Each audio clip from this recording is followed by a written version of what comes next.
আসসালামু আলাইকুম। Again welcome back to my YouTube channel craft and stitch studio.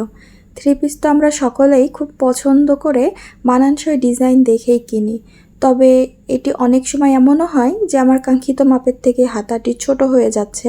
তো সেই সমস্যার সমাধান নিয়ে কিন্তু আজকে হাজির হয়েছি। হাতার যে ডিজাইনটি দেখছেন এটা দেখে কি মনে হচ্ছে যে এক্সট্রা কাপড় আমি অ্যাটাচড করেছি, কিন্তু এখানে কিন্তু আমি নিচের কাপড়টি আলাদা অ্যাটাচড করে কিন্তু হাতাটি লং করেছি। সেটা দেখতে চাইলে সম্পূর্ণ ভিডিওটি দেখতে হবে। আর আমি টোটাল জামাটি দেখিয়ে দিচ্ছি, তবে ভিডিওতে আমি গলার ডিজাইনটি এবং হাতার ডিজাইনটি দেখিয়েছি। তো গলাটি কাটার জন্য এখানে আমি 7.5 ইঞ্চি চওড়া একটি পেস্টিং মাঝখান থেকে ভাঁজ করে নিয়ে আমি গলার চওড়ার মাপ নিয়েছি এখানে 3 ইঞ্চি এবং লম্বার মাপ নিচ্ছি 7 ইঞ্চি।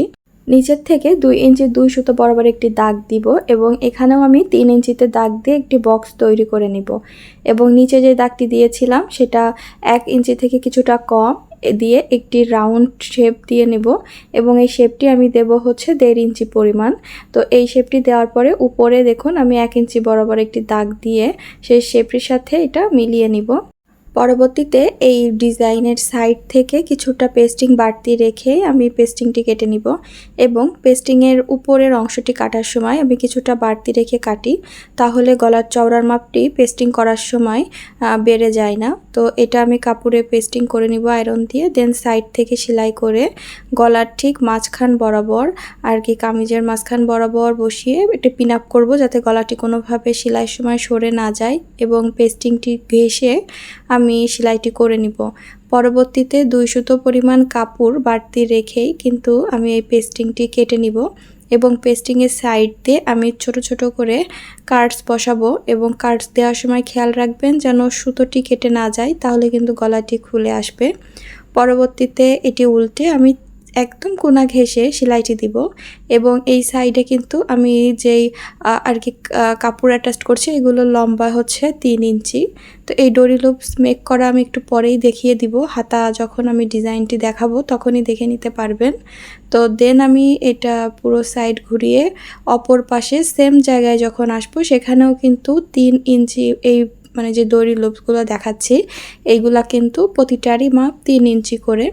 তো এই মাপ অনুযায়ী আমরা কিন্তু এটা কেটে নিয়েছি, নিয়ে দুই পাশে একই জায়গা একই বরাবরে আমি লাগিয়ে নিব এবং মাঝখানে যে জায়গাটি আছে এখানেও কিন্তু সেম একইভাবেই এই দড়িটি আমরা অ্যাটাচড করে নিব।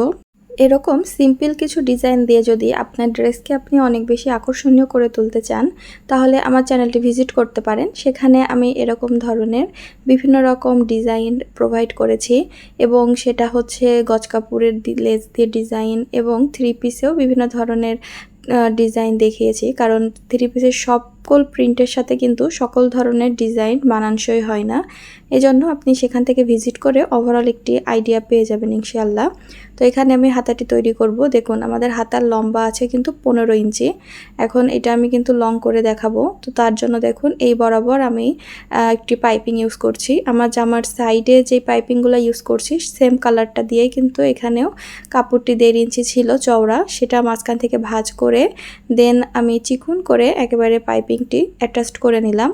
তো এখানে আপনি চাইলে কিন্তু জয়েন্ট লেসও লাগাইতে পারেন, তবে যেহেতু আমি সাইডে পাইপিং দিয়েছি তার জন্যই কিন্তু আমি এখানেও পাইপিং ইউজ করলাম। আর উপরের ছাপার সাথে ম্যাচিং রেখে কামিজ কাটার পরে যে এক্সট্রা কাপড় থাকে সেখান থেকে আমি এই প্রিন্টটা আর কি ম্যাচিং করেই নিচে দিয়েছি যাতে বোঝা না যায় যে এটা আমি কোনোভাবে কম পড়ে গিয়েছিল তাই পরবর্তীতে অ্যাটাচ করেছি। এখন দেখুন 1 ইঞ্চি চওড়া কাপড় মাঝখান থেকে 1 চাপ পরিমাণ সেলাই দিয়ে আমি সুই সুতো দিয়ে সুন্দরভাবে এর ভিতরে সুই ইনসাইড করব, দেন সুতোটি আস্তে আস্তে টেনে আমাদের এই ডরি লুপসটি আমরা তৈরি করে নিব এবং 3 ইঞ্চি লম্বা অনুযায়ী আমি সকল পিসেসগুলা কেটে নিব, কারণ আমার ওই একই মাপে যখন আমি কাটবো তখন আমার ডিজাইনটি সম্পূর্ণটা একই রকমই আসবে। তো এখন আমি এই নিচে একদম কোনা ঘেঁষে দেখুন একটি লুপসের সাথে আরেকটি লুপস একসাথে রেখে মাঝখানে 1 ইঞ্চি মতো ফাঁকা রেখে আমি কিন্তু এই রাউন্ডগুলা জয়েন্ট করে নিচ্ছি। এইভাবে করে সম্পূর্ণটা আমি জয়েন্ট করে নিব।